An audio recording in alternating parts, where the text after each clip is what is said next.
Election হয়েছে, এই আসলে বিএনপি মনোনীত প্রার্থী বিজয়ী হয়েছে। এই প্রতীক আপনাদের আমানত, দেশনেত্রী আপনাদের মাঝে রেখে গেছেন। আপনারা এই প্রতীককে বিজয়ী করতে রাজি আছেন? হাত উঁচু করে দেখান। আজকে আমাদের বিজয় হয়ে গেছে। আজকে ধানের শীষ প্রতীকের বিজয় হয়ে গেছে। এই বিজয় ইনশাআল্লাহ কেউ আটকাতে পারবে না। ঝিনাইদহ ৪ আসনেও চক্রান্ত করে ইনশাআল্লাহ বিএনপিকে থামানো যাবে না। কালীগঞ্জ ৪ আসন তথা ঝিনাইদহ ৪ আসন বিএনপির আসন, যখনই ফের ইলেকশন হয়েছে, এই আসলে বিএনপি মনোনীত প্রার্থী বিজয়ী হয়েছে।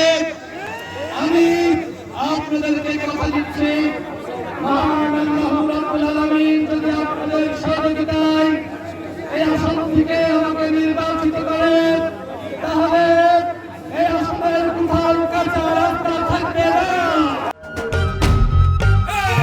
ভোট দিব কিসে ধানের শীষে। আমরা দেখেছি এই ঝিনাইদহ ৪ আসনে আওয়ামী লীগের সাধারণ নেতা কর্মীদের সাথে জুলুম করা হয়েছে। তারা জুলুম করেছে বন্ধুগণ।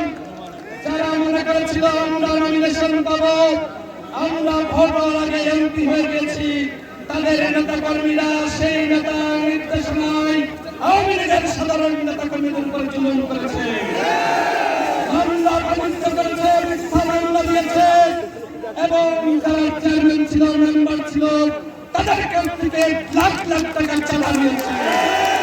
আজকে সেই আওয়ামী লীগের সাধারণ নেতা কর্মী ভোটারদেরকে বলা হচ্ছে আমাদের কাছে তরুণদের ব্যাপার। তো ভাই, গণভোটের পরে চাঁদাবাজি কেন করেছ?